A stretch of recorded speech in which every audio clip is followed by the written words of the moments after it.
You. I am Chad. He is Matt. This is what we do. 5 categories: graphics, sound, gameplay, fun factor, challenge. We give the score a 1 through 5, 5 being the best, 1 being the worst. We don't go more than 5, we don't go lower than 1. The score's a score, and that's how we do it here at the GameCorp Review. We're doing Bart versus the Space Mutants. Matt, do your 5, starting with graphics. All right, for graphics, the way I feel about this game as a whole, I feel it is pretty dull, lifeless, pretty much simplistic in every way. There's nothing about this that really screams Simpsons to me as far as any form of personality. A lot of animations in here, very stiff, very rigid. Environments themselves are kind of like they're bland. They don't really have that much detail to them in general. And I'm stuck at around a 2 for the rating.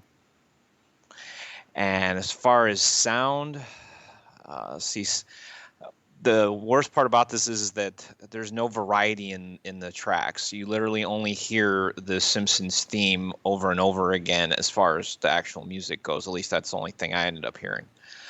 Everything else is pretty much stock and average for the soundtrack as a whole.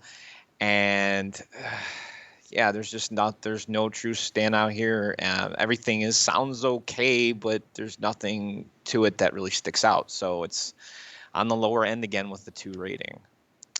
Gameplay this is where it gets really tough. The control scheme as a whole is bad. That the mapping the run button and the jump button to this kind of like dual command is kind of a pain in the ass to pull it off, and it makes the game really hard to understand.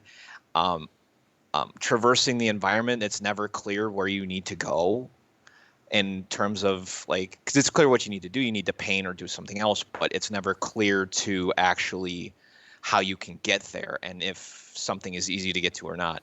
And as far as everything else goes, like the idea of how the objective is unique, but the way they're implemented and handled is not very intuitive and sound. So that's where I'm sticking to good ideas, but not implemented very well, and I'm at a 2 for that as well.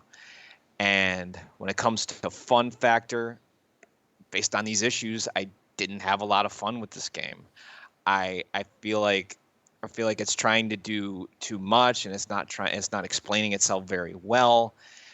And a lot of things hold it up from being as enjoyable as something like a Simpsons thing could be. There's not a lot of good jokes or nothing to really tie me and hold me into it.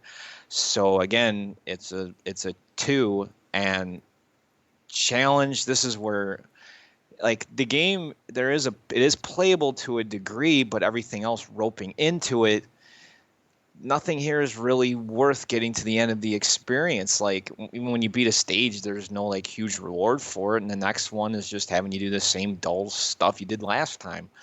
So is that worth it? I have to say no, and I'm gonna be stuck at a 1.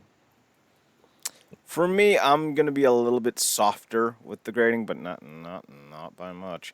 I really like the graphics. They're not great by any means, whether it's the NES or the Sega. But I thought the graphics for 1991 were fine.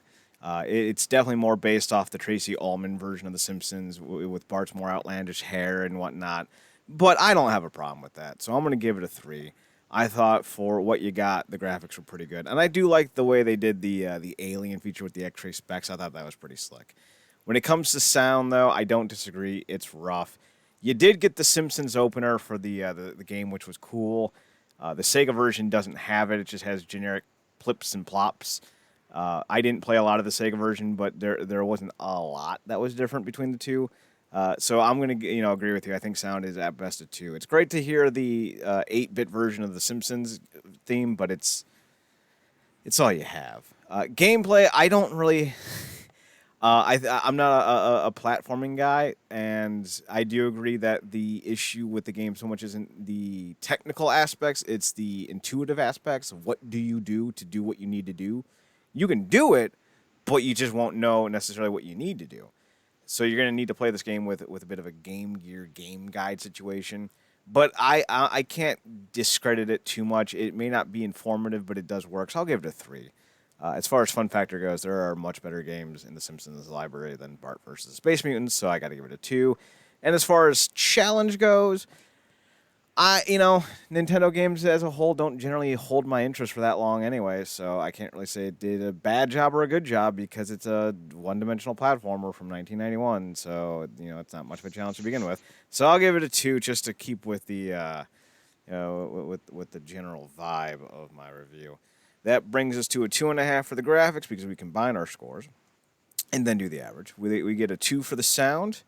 We get a 2.5 for the gameplay. We get a 2 for the fun factor. And a 1.5. Forgot the period. There it is. For the challenge.